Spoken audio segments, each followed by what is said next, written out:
Hello, hello, சேர்ந்துட்டீங்களா? On the வேயா? நான் இன்னும் ஒரு 10 மினிட்ஸ்ல ரீச் பண்ணிடுவேன். ஏன் இவ்வளோ லேட்டா? என் பாட்டி என்னை கழுகு மாதிரி வேவு பார்த்துட்டு இருந்தாங்க. அவங்கள சமாளிச்சுட்டு வரதுக்குள்ளாரி போதும்னாச்சு. என்னது, எக்லிப்ஸ் பார்க்க போறேன்னு சொல்லவா? அவ்வளோதான். 1 ஹவருக்கு என்னை லெச்சை எடுத்து கொண்டிருப்பாங்க. சரி எப்படியோ எல்லாத்தையும் சமாளிச்சிட்டேன். I'll see you all in a while, okay? Bye.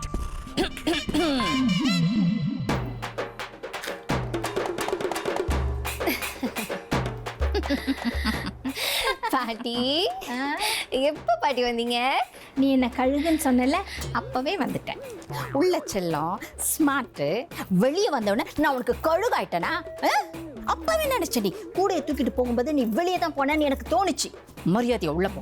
பாட்டி, இன்னைக்கு எக்லிப்ஸ் பாட்டி, solar eclipse, ring of fire. அது ஒரு போட்டோ எடுத்து நான் இன்ஸ்டாகிராம்ல போட்டேன்னா எத்தனை லைக்ஸ் கிடைக்கும் தெரியுமா? அந்த எக்லிப்ஸ் என்வாயர்மெண்ட்ல நான் என் ஃப்ரெண்ட்ஸோட பிக்னிக் போனா எவ்வளோ நல்லா இருக்கும் பாட்டி. ப்ளீஸ் பாட்டி. இருக்கும் சும்மா இரு. கிரகணத்தப்போ வீட்டை விட்டு வெளியே போக கூடாது, எதையும் சாப்பிடக்கூடாதுன்னு சொல்லுவாங்க. நீ என்னடானா பிக்னிக் கிளம்பி இருக்க? சூரிய கிரகணத்தை வெறும் கண்ணால பாக்குறது எவ்வளவு ஆபத்து தெரியுமா? அந்த நேரத்துல சாப்பிடக்கூடாதுன்னு சொல்லுவாங்க. அது ஏன்னு தெரியுமா? ஏன்னு உங்களுக்கு தெரியுமா? எனக்கு எங்க அப்பா சொன்னாங்க. எங்க அப்பா சொன்ன சரியா தான் இருக்கும்.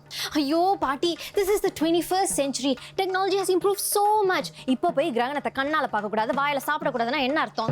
இது எல்லாத்தையும் சயின்ஸ் நிரூபிக்கிட்டோம். அப்ப நம்புறேன். என்னடி சயின்ஸ்?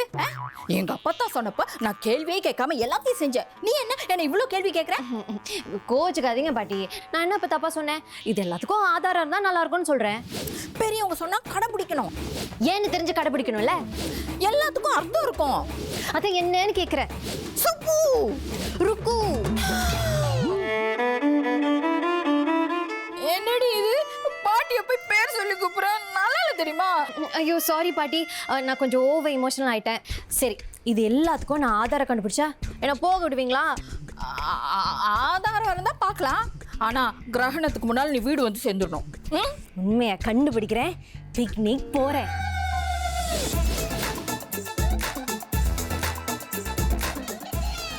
என்ன இவ தமிழ் படத்துல வர மாதிரி ஸ்லோ மோஷன்ல போறா? ஒருவேளை எதையாவது கண்டுபிடிச்சிருவாளோ? எங்க அப்பா சொன்னா சரியா தான் இருக்கும்.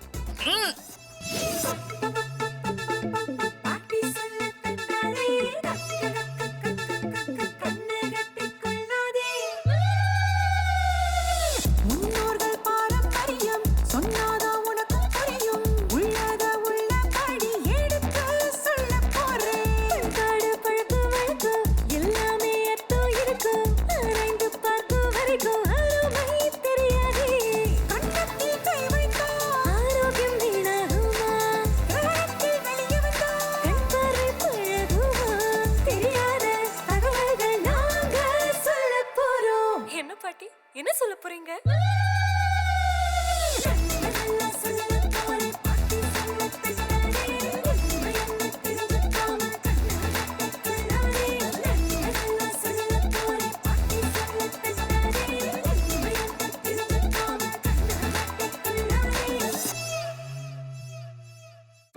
நீங்களே இந்த நியாயத்தை கேளுங்க. பழக்க வழக்கங்களை நாம தலைமுறையா கடைபிடிச்சுக்கிட்டு வரோம். காலப்போக்கில் அதுவே நம்பிக்கைகளா மாறிடுச்சு. இப்போ தொழில்நுட்பமும் விஞ்ஞானமும் வளர வளர பழக்க வழக்கங்களுக்கு அவசியம் கொஞ்சம் குறைஞ்சிருச்சுன்னு சொல்லலாம். இருந்தாலும் நம்பிக்கைகளை நாம இன்னும் கடைபிடிச்சுக்கிட்டு தான் வரோம். சில நம்பிக்கைகளுக்கு விஞ்ஞானபூர்வமா ஆதாரம் இருக்கு. ஆனா பல நம்பிக்கைகளுக்கு ஆதாரம் இருக்கா இல்லையான்னு தெரியாமையே நாம கண்ணை கட்டிக்கிட்டு கடைபிடிச்சுக்கிட்டு வரோம். அதான் ஏன் இந்த கட்டை நான் அழுத்த விட போறேன். ஆதாரம் இருக்கா இல்லையான்னு கண்டுபிடிக்க போறேன். சோ முதல்ல மக்களுக்கு கிரகணத்தை பத்தி என்ன தெரியும்னு கேட்போம்.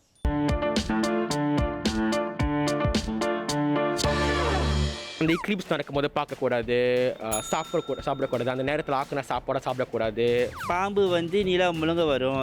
ஸோ அதனால வந்து நம்ம வந்து அதை தடுக்கிறதுக்கு வந்து நம்ம வந்து சைவம் எடுக்கணும் அந்த நாள் ஃபுல்லாக. 2 ஹவர்ஸ்க்கு சாப்பிடக்கூடாதுன்னு என் பாட்டி சொல்லியிருக்காங்க. இல்லைன்னா ரத்தம் வாங்கி எடுப்பாங்கன்னு பாட்டி சொல்லியிருக்காங்க. கட்டிங்லாம் செய்யக்கூடாது. அந்த தர்ப்ப புல்லு அந்த சாப்பாடு மேலெல்லாம் போட்டால் நல்லதுன்னு சொல்கிறாங்க. எங்கள் வீட்லேயே சொல்லுவாங்களே அந்த மாதிரி. நான் அதை கேர் பண்ணவே மாட்டேன். ஏன்னா இதை விட மடத்தனை வேறு என்ன இருக்குது? இப்போ அதே இந்த கிரானா வந்து சீனவங்களுக்கோ மலாய்க்காரங்களுக்கோ அது கிடையாது. ஸோ அதனால் எனக்கு அதில் ஒரு உடன்பாடு இல்லை. எங்கள் பாட்டி என்ன சொல்லுவாங்கன்னா, எக்லிப்ஸும் போது நம்ம படித்தோன்னா அதுக்கு நம்மளுக்கு நல்ல ஞாபகம் இருக்கும். நம்ம ஏதாவது தேர்வு எழுத போகிறோன்னா அதில் நம்ம நல்லா பண்ணலாம். ஸோ எக்லிப்ஸும் போது நீ நல்லா படி அப்படின்னு சொல்லுவாங்க. ஸோ அதுக்காகவே உட்காந்து படிச்சுட்டு இருப்பேன் நான். எனக்கு சின்ன வயசில் இருந்து எங்கள் அம்மா சொல்கிறாரு, இந்த கிரகணம் வந்தப்போ வெளியே போகக்கூடாது. ஏமா கேட்டால், அந்த டைமில் சூரியன் ராகு கேது அந்த 2 சர்ப்பம் வந்து சாப்பிடுவாங்க. அப்போது உலகம் எல்லாம் கருப்பாயிடும். அதுக்காக தான் வெளியே போகக்கூடாது, வீட்டிலனே இருக்கணும் சொல்கிறார். ஸோ இந்த எக்லிப்ஸ் நடக்கிறதுக்கு ஒரு சயின்ஸ் ரீசன் இருக்குது. லைக் அதனால தான் இந்த மாதிரி நடக்குதுன்றது சின்ன வயசில் எனக்கு அந்த மாதிரி சொல்லலை. எனக்கு வந்து என்ன சொன்னால் பயப்படுவாங்களோ, என்ன சொன்னால் நம்புவாங்களோ, அந்த மாதிரி ஒரு விஷயத்துக்காக தான் அவங்க சொல்லியிருக்காங்களோன்றது நான் அப்போ தான் உணர்ந்தேன்.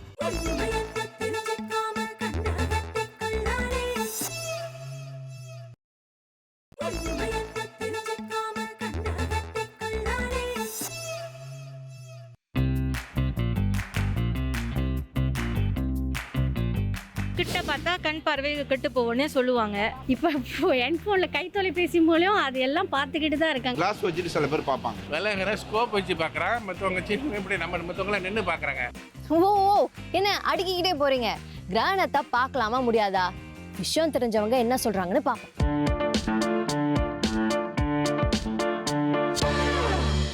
மிஸ்டர் ஃபரூக், இன்னைக்கு என் ஃப்ரெண்ட்ஸோட பிக்னிக் போய் சோலார் எக்லிப்ஸை ஜாலியாக பார்க்கலான்னு நினச்சேன். ஆனால் என் பாட்டி போகக்கூடாதுன்னு தடுத்து நிறுத்திட்டாங்க. அவங்க செஞ்சது சரியா தப்பான்னு கேட்குறதுக்கு தான் உங்ககிட்ட வந்திருக்கேன். சோலார் எக்லிப்ஸை நம்ம பார்க்கக்கூடாதா? முதல்ல நம்ம வந்து சோலார் எக்லிப்ஸ் பார்க்கலாமா பார்க்கக்கூடாதுங்கிறத முதல்ல பார்க்குறதுக்கு முன்னாடி நம்ம வந்து ஏன் எப்படி எக்லிப்ஸ் ஏற்படுதுன்னு முதல்ல பார்ப்போம். எர்த்து வந்து சூரியனுக்கு 3க்கும் நடுவில் வரும்போது லூனா எக்லிப்ஸ். இப்போது சூரியனுக்கும் எர்த்துக்கும் நடுவில் 3 வரும்போது சூரிய கிரகணம்னு சொல்லுவோம்.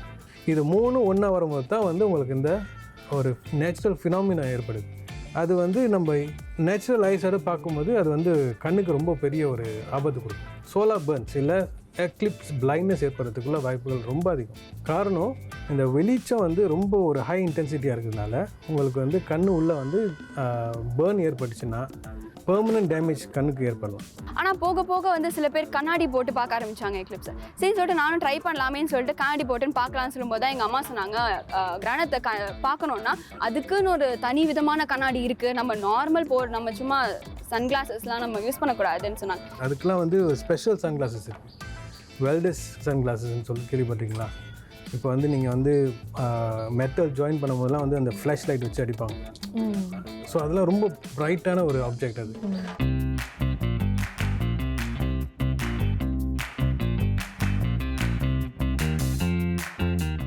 அதான் தோஷம் அண்டும் சொல்லுவாங்க. இதுதான் முன்னோர்கள் சொல்லி இதை அப்படியே ஃபாலோ பண்ணுறாங்க. ஏதாவது உடல் உறுப்புகள் ஏதாவது பாதிப்பு ஏற்படும், உடல் நோய் ஏற்படும். ஸோ அதே தான் நம்ம பிள்ளைங்களுக்கும் சொல்லி கொடுத்துக்கிட்டு இருக்கிறாங்க. அப்போ நம்ம வந்து கேமரா மூலமாக பார்க்கலாமா?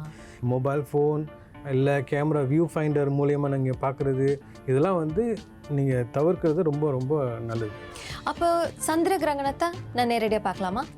நிலவு வந்து சூரியனுடைய ஒளிச்சத்தை வந்து நீங்கள் வந்து ரிஃப்ளெக்ஷன் பண்ணி தான் உங்களுக்கு பூமிக்கு கொடுக்கும். ஸோ அதை வந்து நம்ம வந்து கண்ணு கூசுகிற அளவுக்கு ஒன்றும் பெரிய ஒரு வெளிச்சம் கிடையாது. அதனால் லூனா எக்லிப்ஸ் இயற்கையாக பார்க்குறதுல ஒன்றும் பெரிய பிரச்சனை இருக்காது. ஸோ சூரிய கிரகணம் அன்னைக்கு நான் வீட்டை விட்டு வெளியே போகவே முடியாதா? முடிஞ்ச வரை நீங்கள் ஷெல்டர்ட் ஏரியாஸ்லேயே இருக்கலாம். எதுக்குன்னா வந்து நீங்கள் வந்து தப்பி தவறி நீங்கள் வந்து சூரியனை பார்த்து அதனுடைய ரேஸ் வந்து உங்கள் கண்ணை பாதிச்சுனாக்க பாதிப்புகள் ரொம்ப பெருசாக இருக்கும். சில தடவை வந்து எக்லிப்ஸ் நடக்கும்போது நம்மளுக்கு நான் ஸ்கூலில் இருந்திருக்கலாம், இல்லை ஏதாவது தவிர்க்க விடாத சூழ்நிலையை நான் வெளில இருந்திருக்கலாம். ஸோ அப்போ இருக்கும்போது என்ன பண்ணலாம் எங்கள் அம்மா கிட்ட கேட்பேன் நான். அப்போ வந்து நீ இண்டோர்ஸ்லேயே இரு, நீ வெளில சண்டை பார்க்காத, நீ வெளில எங்கேயும் போகாத, முடிஞ்ச வரைக்கும் நீ எங்கேயாவது ஒரு ஷெல்டர் பிளேஸ்லேயே இரு அப்படின்னு சொல்லுவாங்க அவங்க. கிரகணம் நேரத்தில் வெளியே போனால் கிரகணம் டைமில் அந்த ரேடியேஷன் வந்து நம்ம மேலே பட்டா அது ஸ்கின் ப்ராப்ளம்ஸ் வரும். ஸ்கின் ப்ராப்ளம்ஸ் வந்தால் அதுக்கு ரேஷஸ் வரும். அதுக்கப்புறம் ஸ்கின் டிசீசஸ்ஸு, ஸ்கின் அலர்ஜிஸு, இது எல்லாம் ஸ்லோலி அப்படியே போயிடும். சப்போஸ் ஒருத்தவங்க வந்து வந்து உண்மையிலேயே வந்து அவங்க ஆக்சிடென்டலாக பார்த்துட்டாங்க. அப்போ என்ன மாதிரியான அவங்களுக்கு ஃபீலிங்ஸ் எப்படி இருப்போம்னாக்க, உதாரணமாக அவங்களுக்கு வந்து பார்வை வந்து மங்கலாம், பிளட் விஷன், இல்லை அவங்களுக்கு வந்து ஒரு பெர்மனன்ட் ஸ்கார் மாதிரி அந்த அவங்களுடைய பார்வையில் வந்து எப்போதுமே இருந்துகிட்டே இருக்கும். ஏன்னா வந்து ரெட்டினாங்கிறது கண்ணுக்குள்ள ஒரு திரை, அது வந்து கேமராவோட ஃபிலிம் மாதிரி. ஸோ அந்த இடத்துல வந்து உங்களுக்கு வந்து அந்த சோலார் எக்லிப்ஸ்னால அந்த சோலாருடைய பேர்ன் ஏற்பட்டுச்சுனாக்க உங்களுக்கு வந்து சோலார் ரெட்டினோபதின்னு சொல்லுவோம். அந்த மாதிரியான பாதிப்பு ஏற்பட்டுச்சுன்னா உங்களுக்கு வந்து எப்போ பார்த்தாலும் நீங்கள் வந்து ஒரு கருப்புள்ளி உங்களை தொடர்ந்து போய்கிட்டே இருக்க மாதிரி. ஏன்னா அது வந்து காரணம் உங்களுடைய ரெட்டினா வந்து ஒரு சின்ன பேர்ன் ஏற்பட்டுச்சு. அது இங்கே இருந்து கண்ணை இருந்து ஆல் த இம்ப்ரிண்ட்ஸ் பிரெயினுக்கு தானே போகிறது. அந்த பிரெயினும் கொஞ்சம் டேமேஜ் ஆகிடும். இல்லை அவங்களுக்கு வந்து கலர்ஸ் வந்து கொஞ்சம் வித்தியாசமாக தெரியலாம், அல்லது டிஸ்டார்ஷன்ஸ் ஏற்படலாம். உதாரணமாக உங்களுக்கு ஸ்ட்ரெயிட் லைன்ஸ் வந்து கொஞ்சம் வேவியாக தெரியலாம். ஸோ அதை வந்து நம்ம வந்து சரி செய்கிறது ரொம்ப கடினமான ஒரு செயல்னு வச்சுங்களேன். அப்படின்னா நான் பிக்னிக் போகலாம், ஆனால் கண்ணில் சன்கிளாஸஸ் மாட்டிக்கிட்டு பாதுகாத்துக்கிட்டு தான் போகணும். அதுவும் சூரியனை நேரடியாக பார்க்கக்கூடாது. கரெக்ட், அவ்வளோதான். சொன்னது நல்லா கேட்டுச்சா? கிரகணம் அன்னைக்கு வெளியே போகலாம், ஆனால் கிரகணத்தை நேராக பார்க்கக்கூடாது. ஒரு சேஃப்டிக்கு சன்கிளாஸஸ் போடுறது நல்லதுன்னு சொல்கிறாங்க. ஆனால் என்ன மாதிரி நான் கிரகணத்தை பார்த்தே ஆகணும்னு அடப்பிடிச்சிங்கன்னா வெல்டர்ஸ் கிளாஸஸ் தான் போடணும்னு சொல்கிறாங்க. அதை எங்கே வாங்கணும்னு தெரியுமா? எவ்வளோ விலைன்னு தெரியுமா? எனக்கும் தெரியாது. அதனால இந்த ஒரு நாள் மட்டும் நம்ம இண்டோர்ஸ் இருந்துட்டு போவோமே. சரி, இதை கண்டுபிடிச்சிட்டோம். ருக்கு பாட்டி கிரகணம் அன்னைக்கு சாப்பிடக்கூடாதுன்னு வேற சொன்னாங்களே.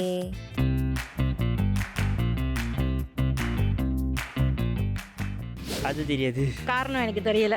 இதுவும் மூட நம்பிக்கை தான். இது நான் எங்கே போய் சொல்கிறது இந்த அநியாயத்தை? கிரகணம் சமயத்தில் சாப்பிட்டா அந்த ஃபுட்டுக்கு பாசிட்டிவ் எனர்ஜி, த எனர்ஜி இல்லை.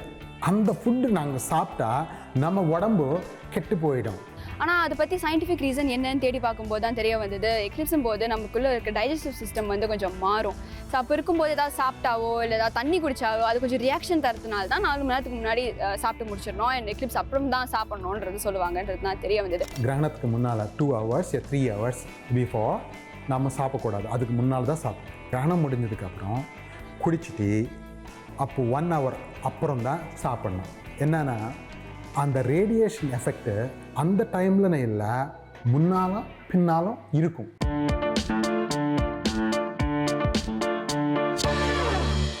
Yes, so to understand this சூரிய கிரகணம் அல்லது சந்திர கிரகணம் போது ஏன் சாப்பிடக்கூடாது அப்படிங்கிறத புரிஞ்சுக்க நாம அறிவியல நடணும்.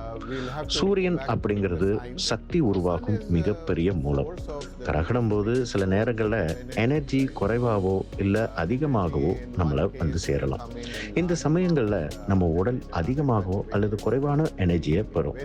இந்த சமயங்கள்ல நம்ம முடிஞ்ச வரைக்கும் சுத்தமா இருக்கணும். நம் உடலுக்கு போதுமான ஓய்வும் நேரமும் கொடுத்தா நம்ம உடலே அதை சுத்திகரிக்க கூடிய தன்மை பெறும். and rest, then we can get cleaned up ourselves. The body will repair itself. அந்த கிரக நேரத்தில் சாப்பிட்டா அவங்களுக்கு ஏதோ தோஷம் அண்டும், ஹீட்னால நம்மளுக்கு எஃபெக்ட் பண்ணுவோம் அப்படின்னு சொல்றாங்க. During the eclipse, the old wisdom says that பழைய சித்தாந்தத்துல கிரகணம் போது நாம சாப்பிடாம இருக்கணும் அப்படின்னு சொல்லுவாங்க. இப்படி விரதம் எடுக்கிறதுனால நம்மளுடைய லிவர், கிட்னி, லங்ஸ் இந்த மாதிரியான உடல் உறுப்புகள் டீடாக்ஸ் பண்ணி பரிசுத்தம் செஞ்சுக்க நேரம் கிடைக்குது. இதனால கிரகணம் போது ஏதாவது மாற்றங்கள் ஏற்பட்டா அதை எதிர்கொள்ளும் தன்மை நம்ம உடல் பெறுது. முக்கியமாக அந்த ப்ரெக்னன்சி கேர்ள் லேடி இருக்காங்கல்ல, அவங்க மட்டும் வந்து கொஞ்சம் ஜாக்கிரதையாக இருக்குன்னு. நான் கர்ப்பமாக இருந்தப்ப நான் கடைப்பிடிச்சேன். இப்போ மற்றவங்களும் கடைப்பிடிப்பாங்கன்னு நினைக்கிறேன். So if let's say a pregnant woman has a fetus she is carrying, கர்ப்பிணி பெண்களோட வயிற்றுல இருக்கக்கூடிய சிசுக்கரு தன்னை சுத்தி ஏற்படக்கூடிய எனர்ஜி மாற்றங்களால ரொம்ப எளிதில் பாதிக்கக்கூடிய நிலையில இருக்கும். அந்த கருவுடைய பிசிக்கல் எனர்ஜி மற்றும் பிராணிக் எனர்ஜி தாயுடைய உடலை பொறுத்து இருக்கு. தாயுடைய இந்த 2 எனர்ஜியும் பாதிக்கப்பட்டா கருவியும் இது பாதிக்கக்கூடும். தாயுடைய உடல் உறுப்புகள் பரிசுத்தமா இருந்துச்சுன்னா இதை எதிர்கொள்ள முடியும். அதனாலதான் கர்ப்பிணி பெண்கள் கிரகணம் போது உடல் உறுப்புகளை பரிசுத்தமா வச்சுக்கணும்னு கேட்டுக்கொள்றாங்க. especially during these 2 eclipse times. அந்த சூரிய கதிர்களோ சந்திர கதிர்களோ படும்போது அது வந்து விஷமா மாறுது. ஏன்னா அந்த எனர்ஜி வைப்ரேஷன்ஸ் அந்த ரேடியேஷன்ஸை மாறுது. Microbes or germs, கிருமிகளும் கிரகணம் போது மாறுபட்ட எனர்ஜி பெறுது. இதனால வெவ்வேறு கிருமிகள் வெவ்வேறு முறையில செயல்பட வாய்ப்புண்டு. எந்தெந்த கிருமி எப்படி செயல்படும் அப்படிங்கிறத கண்டுபிடிக்க ஆராய்ச்சிகள் இன்னும் நடந்துகிட்டு தான் இருக்கு. ஆனா கிரகணம் போது கிருமிகள் கண்டிப்பா வெவ்வேறு வகையில அதிகரிக்கும் இல்ல குறையும் அப்படிங்கிறத நம்மளால கணிக்க முடியும். கண்ணுக்கு தெரியாத ஆயிரக்கணக்கான கிருமிகள் இருக்கு. இந்த கிருமிகள் எல்லாம் கிரகணம் அன்னைக்கு எப்படி ரியாக்ட் பண்ணும்? இதுக்கான ஆய்வுகள் ஆராய்ச்சிகள் இன்னும் வரைக்கும் நடந்துகிட்டு தான் இருக்கு. இதெல்லாம் நான் கண்டுபிடிச்சது. இந்த அறிவியலை அந்த காலத்துல விளக்க முடியாதனால நாகம் நிலாவை முழுங்கிருச்சு, கிரகணத்தை பார்த்தா வாழ்க்கைக்கு நல்லது இல்லைன்னு நம்ம முன்னோர்கள் பல கதைகளை சொல்லியிருப்பாங்க. அதனால பழக்க வழக்கங்களை நம்பிக்கைகளை இனிமே கண்ணை கட்டிக்கிட்டு கடைபிடிக்காம அதுக்கான காரணங்களை கண்டுபிடிங்க. என்ன மாதிரி?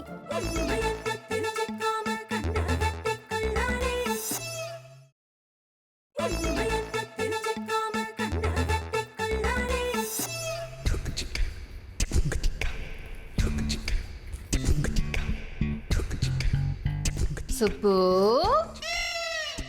ருக்கு என்னம்மா ஆராய்ச்சி எல்லாம் முடிஞ்சுதா பாட்டி?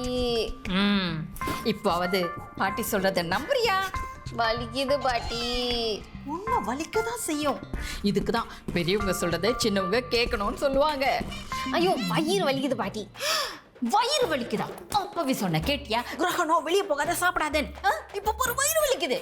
அது இல்லை பாட்டி, இன்னைக்கு நிறைய பேரை போய் பார்த்தேன்னா எல்லாரும் காஃபி டீ பிஸ்கட்னு நிறைய விஷயம் கொடுத்தாங்க. அது எல்லாத்தையும் கொஞ்சம் கொஞ்சம் சாப்பிட்டேன். இப்போ வயிறு வலிக்குது பாட்டி, என்ன செய்யறதுன்னே தெரியல. ஆனா எனக்கு தெரியுமே. 3 நிமிஷம் ருக்கு ரெமெடி எப்படி வேலை செய்யுதுன்னு மட்டும் பாரு. ருக்கு ரெமெடியா?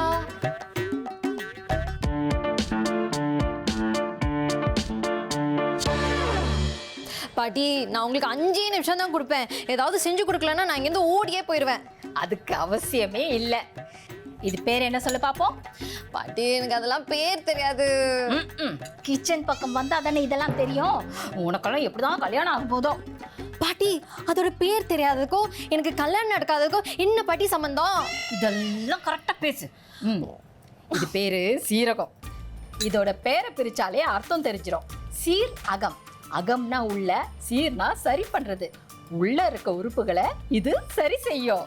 பாட்டி சீரகம் இவ்வளோ சின்னதா இருக்கு, ஆனா இது உள்ள இருக்கிறதெல்லாம் சரிப்படுத்திடுமா?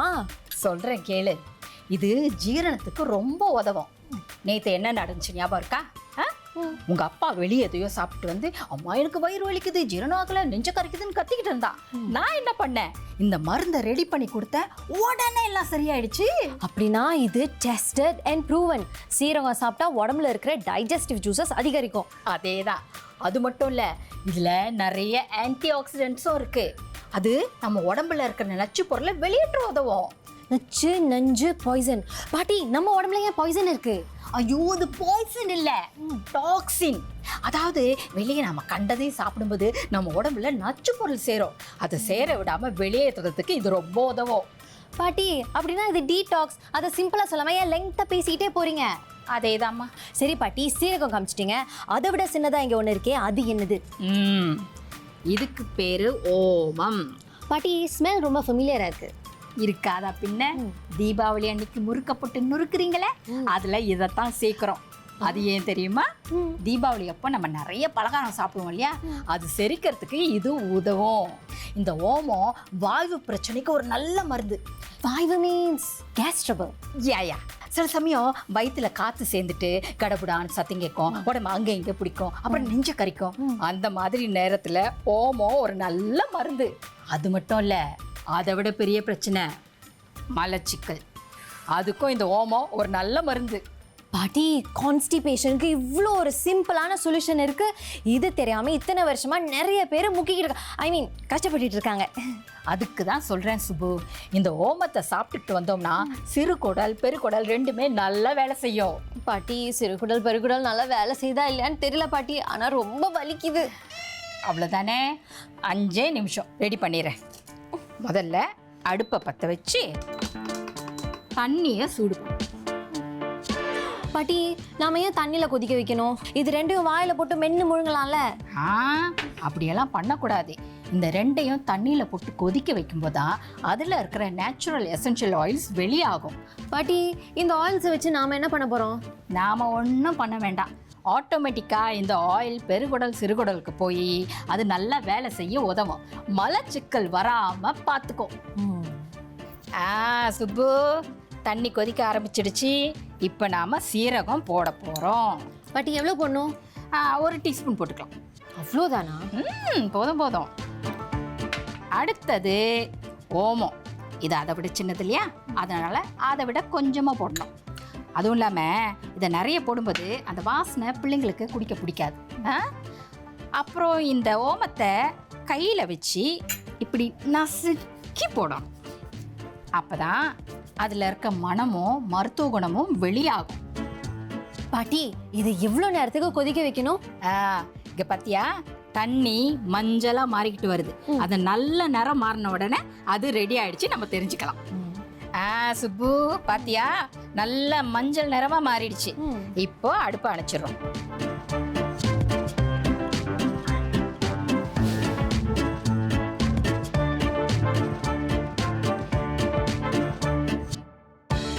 ருக்கு ரெமெடி ரெடி. பாட்டி நீங்க 3 நிமிஷத்துல செஞ்சு முடிச்ச மாதிரி இதை குடிச்ச உடனே 3 நிமிஷத்துல என் வயிற்று வலியும் போயிடுமா? ஆசைய பாரு. அதெல்லாம் ஒரு 20ல இருந்து 30 நிமிஷம் ஆகும். அவங்க பிரச்சனைக்கு ஏத்த மாதிரி நேரமும் மாறுபடும். பாட்டி இதை பார்க்கறது கொஞ்சம் பிளாண்டா இருக்கே, அடுத்த தடவை நான் ஏதாவது ஃப்ளேவருக்கு ஏதாவது ஆட் பண்ணிக்கலாமா? கண்டிப்பா. துளசி, புதினா இதெல்லாம் கூட இதுல சேர்த்துக்கலாம். சுவையும் கூடும், மனமும் கூடும், அதுல இருக்கிற மருத்துவ குணமும் நம்ம உடம்புல சேரும். எப்படி இருக்கே? ரொம்ப சூதிங்கா இருக்கு பாட்டி. இதத்தான் நம்ம தமிழ் பாரம்பரியத்துல உணவே மருந்துன்னு சொல்லியிருக்காங்க. நம்ம உணவுல எவ்வளோ நல்ல விஷயங்கள்லாம் இருக்கு. அதை தினசரி சாப்பிட்டு வந்தோம்னா எந்த பிரச்சனையுமே வராம பார்த்துக்கலாம். என்ன, உங்களுக்கும் இந்த மாதிரி பிரச்சனை நிறைய இருக்கா? கவலையே படாதீங்க, ருக்கு ரெமெடி ரெடி. சுப்பு, இப்ப வயிற்று வலி எப்படி இருக்கே? I feel so much better now பாட்டி. ருக்கு ரெமெடிக்கு நன்றி. இன்னைக்கு நிறைய பேரை பார்த்து பேசினேன்னா ஒரே டயர்டா இருக்கு. நான் தூங்க போறேன். Good night. Good night. ஏய், தூங்கும்போது வலது பக்கமா திரும்பி தான் தூங்கணும். வலது பக்கமா? நான் இந்த பக்கம் தூங்கினா உங்களுக்கு என்ன? அதெல்லாம் எனக்கு தெரியாது. தெற்கு பக்கமா தலை வச்சு தான் படுக்கணும்னு ஜாம்பவான் ஜம்புலிங்க சொல்லியிருக்காரு. நான் இந்த பக்கம் படுக்கணும்னு சொல்றதுக்கு அவர் யாரு? பெரியவங்க அப்படியெல்லாம் சொல்லக்கூடாது. ஐயோ பாட்டி, இத்தனை வருஷமா நான் இந்த பக்கமா தானே தூங்கிட்டு இருக்கேன். நார்த் சவுத் லெஃப்ட் ரைட்னு டைரக்ஷன் பார்க்கறதுக்கு நான் என்ன ட்ரெயின் ஓட்டுறேன்? தூங்க தானே போறேன். காரணம் இருக்கு. பெரியவங்க சொன்ன எல்லாத்துக்கும் காரணம் இருக்கு பாட்டி.